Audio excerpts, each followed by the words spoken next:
విష్ణువు మోహిని రూపంలో ఉన్నటువంటి సిగలోని ఒక పువ్వు రాలి కింద పడిన దాని వలన ర్యాలి అనే పేరు వచ్చింది ఆ ఊరు. ఆ తర్వాత విజయ గోపాల స్వామిని ప్రతిష్ఠింపజేసి శివపురము సిద్ధార్థము అని నామకరణం చేశారు. ఆ తర్వాత భోలింగేశ్వర స్వామిని ప్రతిష్ఠింపజేసి నిరవధ్యము అని నామకరణం చేశారు.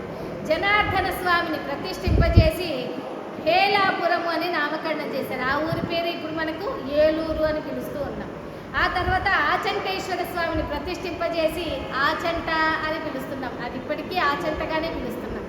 ఆ తర్వాత లక్ష్మీ నరసింహస్వామిని ప్రతిష్ఠింపజేసి నరసింహపురము అని నామకరణం చేశారు. అది ఈనాటి కాలంలో నరసాపురం అని పిలుస్తా ఉన్నాం. ఆ తర్వాత నగరేశ్వర స్వామిని ప్రతిష్ఠింపజేసి నగరేశ్వరపురము అని నామకరణం చేశారు. అది ఇందాకే మీకు చెప్పాను. ఎప్పుడైతే నగరేశ్వరుని కొలిచేవాళ్ళమో అప్పుడు నగరేశ్వరపురం అని పిలుస్తుండే వాళ్ళము. కానీ అమ్మవారు అగ్నిగుండ ప్రవేశంలోకి అంటే అగ్నిగుండ ప్రవేశం చేస్తూ ఇక విశ్వరూపాన్ని చూపించిందో అమ్మవారు, అప్పుడు మనకు ఆదివైశ్యులంతా కూడా మన ఆదివైశ్యుల ఇంట జన్మించిన వాసవి విశ్వరూపాన్ని చూపించింది. కనుక ఈ రోజు నుంచి మనకందరికీ కూడా విశ్వరూపిణి వాసవి, విశ్వదేవత వాసవి, మన కులదేవత వాసవి అని ఆ రోజు నుంచే అమ్మవారిని కులదేవతగా వాసవిని పిలుస్తున్నారు. అంతకుముందు నగరేశ్వరుణ్ణి కులదైవంగా భావించేవారు. కనుకనే నగరేశ్వరపురం అని పిలుస్తున్నాం. ఆ నగరేశ్వరపురాన్ని పెనుగొండ అని పిలుస్తూ ఉన్నాం. ఇలాగా ఆ తర్వాత క్షీర రామలింగేశ్వర స్వామిని ప్రతిష్ఠింపజేసి ఆ ఊరికి పాలకొల్లను అని నామకరణం చేశారు. అది ఈ రోజున పాలకొల్లుగా పిలుస్తాము. ఇలాగా 18 నగరాలను ప్రతిష్ఠింపజేసి 18 నగరాలు ఆర్యవైశ్యుల కోసమే 18 నగరాలను ప్రతిష్ఠింపజేసి కైలాసం నుంచి వచ్చిన ఆర్యవైశ్యులకందరికీ కూడా మనం ఈ 18 నగరాల్లో ఉన్నామని దేవతలందరూ చెప్పగానే మయబ్రహ్మ కూడా వారందరి కోసం ఇంత భవనాలు సుందరంగా నిర్మించి ఇచ్చారు. మయబ్రహ్మ మామూలుగా నిర్మిస్తేనే అంత సుందరంగా ఉంటాయి భవనాలు. కానీ ఈ సముద్రం లోపలికి జరిపి సముద్రంలో ఉన్నటువంటి మణులు మాణిక్యాలతో ఆ రతనాలతో ఆ ఆర్యవైశ్యులకు నిర్మించారు ఇల్లు. కనుకనే అంత భవనాలు వారికి ఎంతో దృశ్యమంతా సుందరాత్మకంగా నిర్మించినారు మయబ్రహ్మ. ఇలా నిర్మించిన మయబ్రహ్మ నిర్మించగా మరి ఆ గృహాలలో అంతా కూడా త్రిమూర్తులు కుబేరునితో చెప్పారు, ఓ కుబేర, ఆ ఆర్యవైశ్య గృహాలలో అంతా కూడా నీవు నవ నిధులను నింపవయ్యా అని అన్నారు. నవనిధులు అంటే ఏమేమి? నవనిధులు అంటే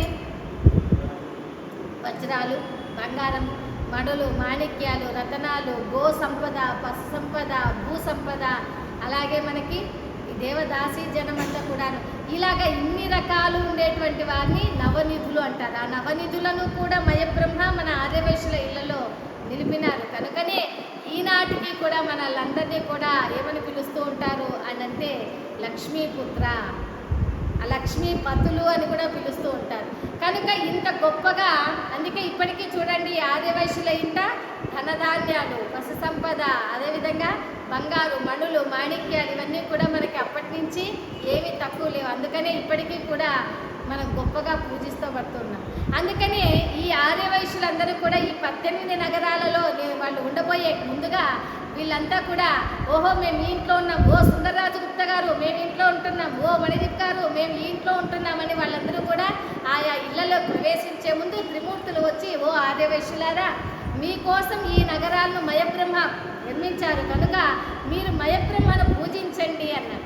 అప్పుడు మన ఆర్యవైశ్యులు మయబ్రహ్మను పూజించి ఓ మయబ్రహ్మ ఈ రోజు నుంచి మా ఆర్యవైశ్యుల ఇళ్లలో ఏవైనా శుభకార్యాలు జరిగితే బంగారు వస్తువులు, వెండి వస్తువులంతా కూడా మీ ఆచార్యుల చేతి నుంచే చేయించి మీ చేతి నుంచే మేము తీసుకుంటాం అని ఆ రోజున వరం ఇచ్చారు. కనుకనే ఈనాటికి ఏమన్నా వివాహాలు విశేషాలు జరిగితే మాంగళ్యం, ఈ తాళిబొట్లు, మెట్టెలు ఇవన్నీ కూడా వెండి బంగారు వస్తువులని ఆచార్యుల వాళ్ళ చేతికిచ్చి వాళ్ళ చేతి నుంచినే మనం తీసుకుంటూ ఉంటాం.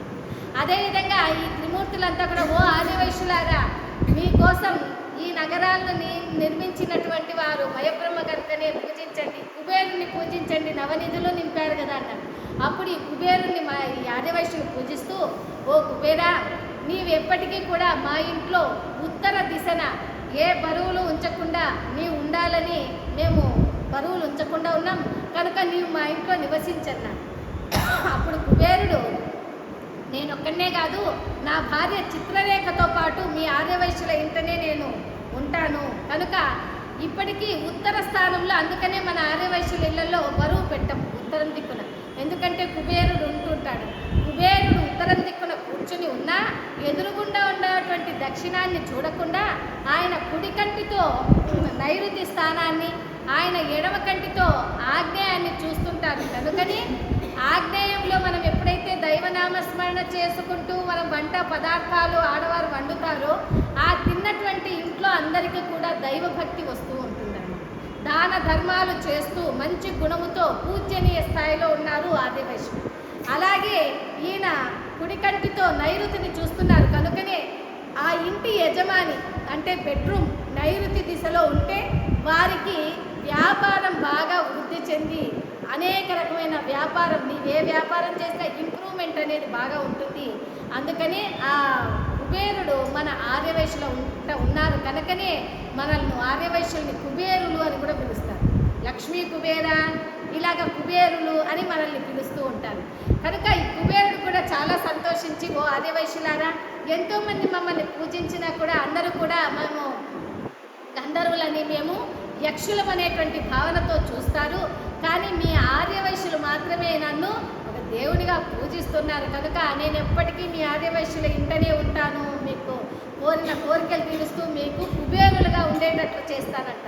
అందుకనే మన ఆర్యవైశ్యులు వ్యాపారంలో ఉండేటువంటి పెట్టుకొని చిన్న చిన్న వ్యాపారాలు చేస్తూ ఉన్నా కూడా వారికి అవే పెద్ద పెద్ద రాబడి వస్తుంది. చూడండి, మనం చేసే వ్యాపారానికి ఇతర కులస్తులు చేసే వ్యాపారానికి ఎంతో తేడా ఉంటుంది. మనం చేసే వ్యాపారం ఒక పూజగా భావిస్తూ చేస్తుంటాం. కనుకనే ఆ వాసవి మాత కూడా మనకి అనేక రకములైన ఆదాయ వనరులను మనకిస్తుంటుంది.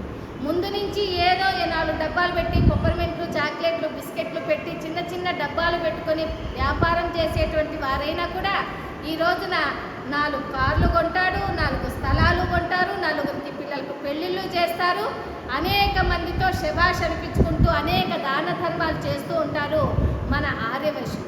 అదే వేరే కులం వారు వీరికంటే ముందుగా షాపు తెరిచినా కూడా వీరికుండే అంత వ్యాపారంలో చాకచక్యము, వీరికి ఉన్నటువంటి వ్యాపారంలో ఉండే నైపుణ్యము వాళ్ళకంతా కూడా ఉండదన్నమాట.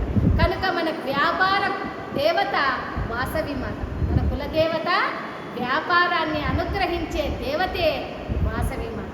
జై భోలో వాసవి మాతాకి.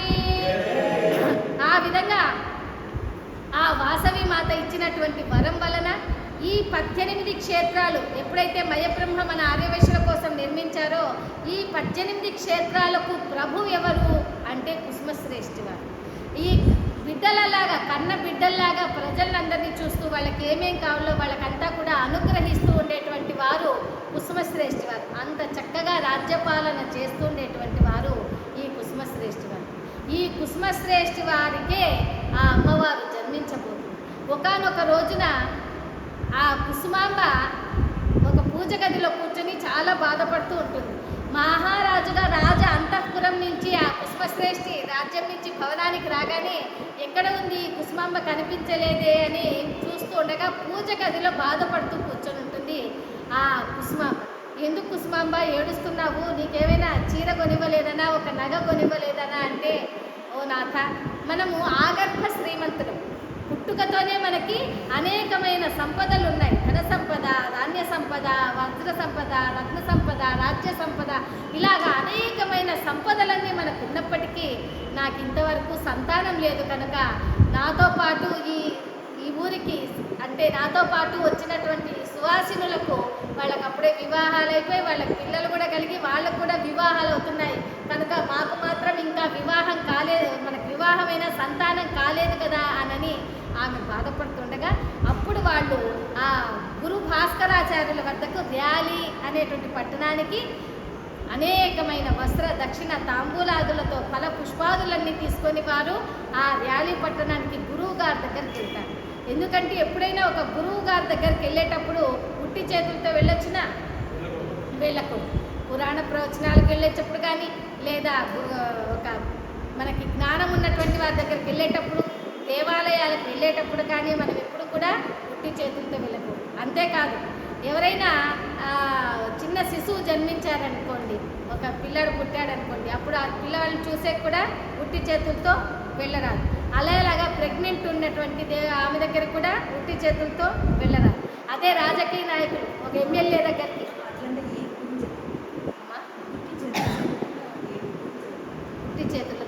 ఉట్టి చేతులు అంటే ఖాళీ హ్యాండ్స్, అంటే ఏమి తీసుకోకుండా పోదు. ఇప్పుడు ఒక గురువుల దగ్గరికి వెళ్తున్నారు మీరు, ఉదయం మమ్మల్ని మా దగ్గరకు వచ్చారు కదా వెల్కమ్ చెప్పడానికి, అప్పుడు పండ్లు అన్నీ తీసుకొని వచ్చారు, తాంబూలాలు అలా తీసుకుని రావాలి. ఏమి తీసుకొని రాకుండా రాకూడదు, అది నేను చెప్పింది. అర్థమైందా? మీదేమో ఫుల్ తమిళు, మాదేమో ఫుల్ తెలుగు, మరి అర్థమవుతోంది అందరికీ? సగం సగం అర్థమవుతుంది. ఇలాగా అంటే ఒక గురువు దగ్గరికి వెళ్ళేటప్పుడు ఫల పుష్ప తాంబూలాదులు, వస్త్రాలు, గురు దక్షిణ తాంబూలు అన్నీ తీసుకుని వెళ్ళాలి. ఒక శిశువు దగ్గరికి, చిన్న బేబీ పుట్టారనుకోండి, వాళ్ళ దగ్గరికి కూడా మనము ఏవైనా తీసుకుని వెళ్ళాలి. ఒక ప్రెగ్నెంట్ దగ్గరికి వెళ్ళేటప్పుడు కూడా ఏవైనా తీసుకుని వెళ్ళాలి, పండ్లు, పూలు ఇలాంటివి.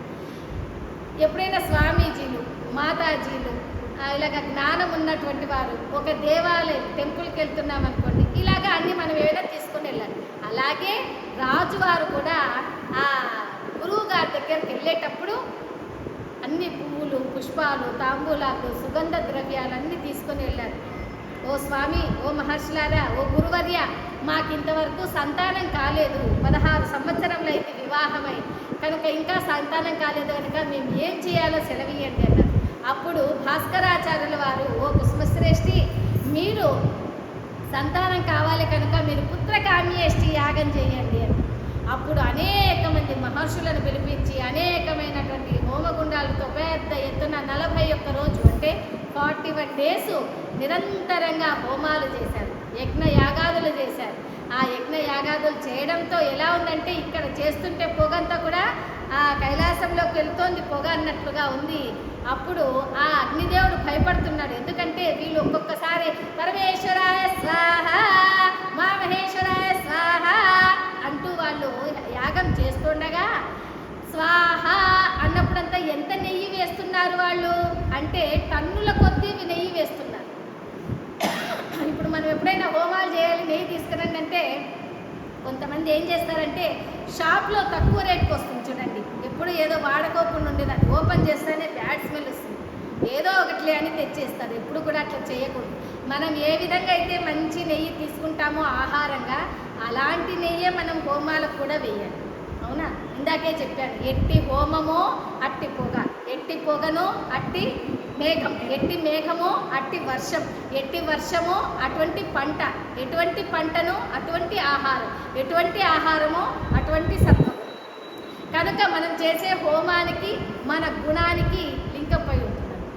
ఇలాగా మంచి వస్తువులతోనే చేయాలి. అలా కుసుమశ్రేష్ఠి వారు 41 days టన్నుల కొద్దీ నెయ్యి వేస్తూ ఉండగా అగ్నిదేవుడికి భయం వేసింది. ఎందుకంటే ఒకప్పుడు ఇలాగే ద్రుపద మహారాజు వీళ్ళంతా హోమాలు జరిపినప్పుడు ఆ నెయ్యిని జీర్ణించుకోలేక అగ్నిదేవునికే డైజెషన్ కాక నెయ్యి ఆయన శ్రీకృష్ణ పరమాత్ముని సందేశంతో ఖాండవ వనాన్ని దహనం చేశారు. అంటే మనం మహాభారతంలో వింటాం. అలాగా మరి ఇప్పుడు మేము ఎలా చేయాలి అంటూ ఆ అగ్నిదేవుడే కైలాసానికి వెళ్ళి పార్వతీ పరమేశ్వరులతో, ఓ పరమేశ్వర మీరు తొందరగా కుసుమశ్రేష్ఠి వారికి ప్రత్యక్షమై వరం ఇవ్వండి అని వేడుకోగా, అప్పుడు 41వ రోజున ఆ పరమేశ్వరులు, పార్వతీ పరమేశ్వరులు ఇద్దరూ ప్రత్యక్షమైనారు కుసుమశ్రేష్ఠి కుసుమాంబలు. ప్రత్యక్షమైతేనే అప్పుడు ఈ కుసుమశ్రేష్ఠి కుసుమాంబ భక్తజనాలు, అదంతా చూడ్డానికి వచ్చినటువంటి భక్తులు, ఆత్మీయులు, ఆ ఊరి ప్రజలు, అనేక మంది భక్తులంతా ప్రజలంతా కూడా హర హర మహాదేవ శంభో శంకర అంటూ నినాదాలు చేస్తున్నారు. ఆ పార్వతీదేవి ఆ పాయస భాండాన్ని సృష్టించి తన చూపుతోనే శక్తులన్నింటినీ పాయసంలో నింపి పరమేశ్వరునికి అందివ్వగా, పరమేశ్వరుడు కూడా తన శక్తులన్నీ అనుగ్రహించి ఆ పాయస భాండాన్ని కుసుమశ్రేష్ఠి వారికి ఇవ్వగా, కుసుమశ్రేష్ఠి కుసుమాంబకి ఇవ్వగా, ఆ ప్రసాదాన్ని స్వీకరించిన కుసుమాంబ ఒకానొక రోజున వైశాఖ మాసంలో శుద్ధ దశమి ప్రభవనామ సంవత్సరం ఉత్తరాయణం శుక్రవారం ప్రాతకాల ముహూర్తంలో ప్రకృతి అంతా కూడా శోభాయమానంగా ఉండగా ఆ అమ్మవారు, ఆ తల్లి, ఆ కుసుమాంబ ఆ అమ్మవారికి జననం జివ్వబోతుంది. అనేకమైనటువంటి భక్తుల అనేకమైన భక్తులంతా కూడా జయ నినాదాలు చేస్తుండగా ఆదిశక్తికి జై, పరమేశ్వరికి జై అంటూ నినాదాలు చేస్తూ ఉండగా ప్రకృతి అంతా శోభాయమానంతో ఉంటుండగా ఆ త్రిమాతలే అంటే లక్ష్మీ, పార్వతి, సరస్వతి మాతలే ఈమెకి కానుపు చేయడానికి వచ్చి కుసుమాంబ గారికి వారే కానుపు చేసి ఆ శిశువును ఉద్భవించారు. శిశువు మొట్టమొదట ఆ శిశువుని తీసుకొని వచ్చి ఆ దాసీజనము ఆ చక్రవర్తి దగ్గరికి వచ్చి, ఓ మహారాజా మహారాజా, శిశువు మగ శిశువు అంటే పురుష శిశువు జన్మించారు అన్నారు. ఆహా, నాకు శిశువు పురుష శిశువు జన్మించాడు అని సంతోషపడ్డాడు ఆ మహారాజు. అదే ఈ కాలంలో అయితే ఆహా, పురుష శిశువు అంటే అబ్బాయి పుట్టాడంటే మాకు 10 లక్షలు కట్నం వచ్చినట్లే అని సంతోషపడతారు. అవునా? అలాగా ఆ కాలంలో ఆ పరమేశ్వరుని అనుగ్రహంతో ఆ శిశువు జన్మించారు. ఆయనకి హరిశ్రేష్ఠి అంటే కుసుమాంబ తమ్ముడైనటువంటి హరిశ్రేష్ఠి బంగారు ఊయల, వెండి గొలుసులతో బంగారు ఊయలను అలంకరించి ఇచ్చారు, గిఫ్ట్గా ఇచ్చారు. ఆ తర్వాత మళ్ళీ ఆ కుసుమాంబ మళ్ళీ ప్రసవ వేదనతో నొప్పులు పడుతూ ఉండగా మళ్ళీ ఆమె ఆదిశక్తి అంటే పరమేశ్వర్, పార్వతి, లక్ష్మి, సరస్వతి మాతలే మళ్ళీ వారు వచ్చి ఆమెకు మళ్ళీ కానుపు చేయగా అప్పుడు ఆదిశక్తి జన్మించవస్తుంది. ఆ ఆదిశక్తిని తీసుకొని వచ్చినటువంటి ఆ దాసీజనము ఆ మహారాజుకు, ఓ మహారాజా, ఇదిగో స్త్రీ శిశువు జన్మించింది అంటానే ఆ మహారాజు తన మెడలో ఉన్నటువంటి ఆ ముత్యాల రతనాల హారాలు వారికి బహుమానంగా ఇచ్చేశారు. అప్పుడు ఆ స్త్రీ శిశువుని తీసుకొని ఆ మహారాజు, ఆహా, గృహలక్ష్మి ఉద్భవించే మా ఇంట అమ్మాయి జన్మించింది అని చాలా సంతోషపడ్డారు. ఈ జన్మించిన ఈ ఇద్దరు శిశువులకి కూడా 11వ రోజున నామకరణ మహోత్సవాలు జరిపిస్తాం అని అనేకమైన దండోర డమడమడమడమడమా అంటాం కదా, ఊరంతా కూడా ఏదో డమడమ చేస్తారు చూడండి. అలాగా ఆ మహారాజు దండోరా వేయించారు. డమడమడమడమా ఇన్ని మూలంగా తెలియజేయగా ఆ కుసుమశ్రేష్ఠి మహారాజుకి 2 పిల్లలు జన్మించారు, మీరందరూ కూడా వచ్చి చూడొచ్చు అన్నారు. అప్పుడు అనేక మంది భక్తులంతా కూడా అనేక మంది భక్త సందోహం, ఎందుకంటే మహారాజు అంటే అందరూ కూడా ఒక దేవుణ్ణి చూసినట్టు చూస్తారు. దేవాలయానికి ఎవరిని పిలవనక్కర్లేదు, వెళ్ళిపోతాం డైరెక్ట్గా. అలాగే మహారాజు గారి దగ్గర కూడా ప్రజలంతా కట్టబిడ్డల వలె వారింట జన్మించినటువంటి ఈ వాసవి మాతను చూడడానికి అందరూ తండోపతండాలకు వస్తున్నారు. కుసుమశ్రేష్ఠి వారి సోదరి ధనలక్ష్మి అని ఆమె కూడా పెనుగొండ దగ్గరనే ఆచంట అనే గ్రామంలో ఉంటారు. వారికి ఒక సందేశాన్ని పంపారు, ఓ అక్క సోదరి, నాకు 2 శిశువులు జన్మించారు, నీవు కూడా చూడడానికి రావాలి అనగా ఆమె కూడా 2 మణులు మాణిక్యాలను కొంగున పట్టుకొని వచ్చిందనమాట. ఆ కొంగున తీసుకొచ్చిన మణులను ఆ వాసవి అంటే చిన్నపిల్లలు ఇట్లా పడుకొని ఉంటారు కదా, ఆ వచ్చినటువంటి ఆ మేనత్త మొదట ఎవరికి పెట్టాలి మణి అని చూస్తుండగా మగ శిశువు, పురుష అంటే స్త్రీ శిశువు 2 జన్మించారు. పురుష శిశువు కంటే స్త్రీ శిశువు చాలా తేజస్సుగా ఉంది కనుక మొట్టమొదట ఆమె ఆ అమ్మాయి చేతిలో ఇలా చెయ్యి అని చేతిలో వజ్రం డైమండ్ పెట్టడానికి చూసినప్పుడు ఆ చెయ్యి ఇలా అనగానే ఆ చేతిలో ఆమెకి అంటే ఆ మేనత్తకి అనేకమైన పర్వతాలు, సముద్రాలు, అష్టదిక్పాలకులు, నవగ్రహాలు, కొండలు, కోనలు, ప్రకృతి మొత్తం అంతా కూడా శోభాయమానంగా కనిపిస్తుంటుంది ఆ చిన్ని శిశువులు. అప్పుడు అదంతా చూసినటువంటి ఆ తల్లి, ఓ అమ్మ, ఓ వదిన, ఓ కుసుమాంబ, ఈ పిల్లలు సామాన్య పిల్లలు కాదమ్మా, వీళ్ళు సామాన్య శిశువులు కాదు, దేవతా శిశువులు వీరు అని అంటే అమ్మవారు పుట్టినాక ఊయలలో ఉన్నప్పుడే ఆ అమ్మ ప్రథమ విశ్వరూపాన్ని చూపించింది. అందుకనే విశ్వదేవతా వాసవి అంటుంది.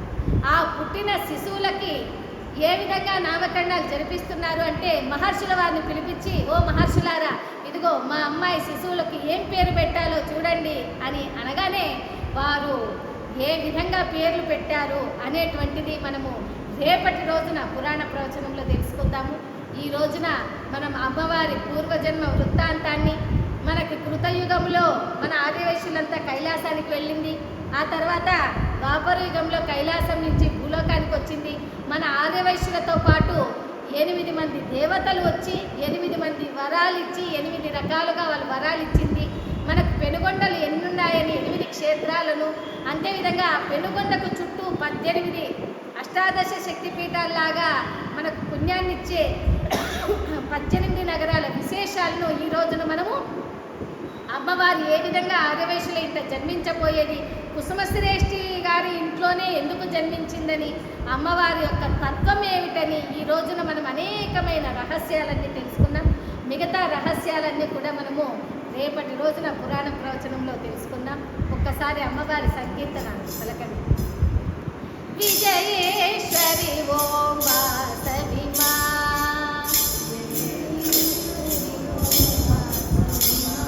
విజయేశ్వరి ఓం వాసవి మా, వాసవి మా, వాసవి మా, వాసవి మా, వాసవి మా,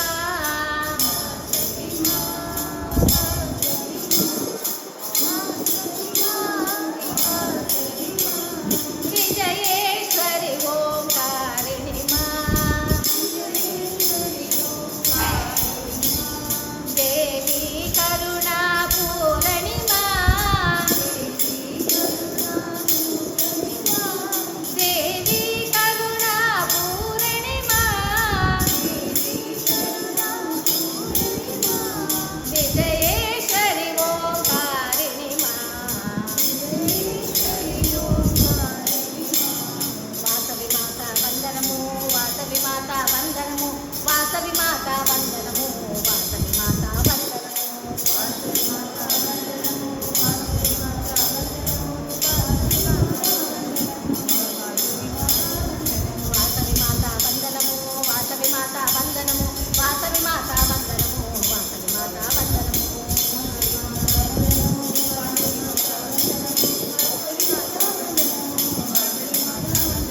వాసవి మాత వందనము, వాసవి మాత వందనము. జై భలో వాసవి మాతకి కనుక రేపు కూడా మీరందరూ కూడా ఇదే సమయానికి 6 గంటలకు ఖచ్చితంగా వచ్చి మన అమ్మవారి చరిత్రను అందరూ కూడా భక్తులకు, మిగతా భక్తులకు కూడా మీరు తెలియజేసి అమ్మవారి చరిత్రను వినేటువంటి భాగ్యాన్ని మనకి ఇక్కడ సత్రం మేనేజ్మెంట్ వారు కూడా కల్పించారు. కనుక భగవంతుని ఆశీర్వాదాలంతా కూడా ఈ సత్రం వారికి కూడా ఎప్పుడూ ఉండాలని, మన వంశస్థులంతా గోత్రీకులంతా కూడా ఎంతో వృద్ధిలోకి రావాలని, మరి ఆర్యవైశ్యులకి పార్వతీ పరమేశ్వర్ల ఆదిశక్తి స్వరూప అంశ అయిన వాసవి మాత ఆశీర్వాదాలు ఎప్పటికీ ఉండాలని కోరుకుంటూ ఈ రోజున మనం స్వస్తి చెప్తాం. స్వస్తి ప్రజాభ్య పరిపాలయంతాం న్యాయేన మార్గేణ మహిం మహీషా గోబ్రాహ్మణేభ్య శుభమస్తు నిత్యం. లోకా సమస్తా సుఖినో భవంతు. అసతో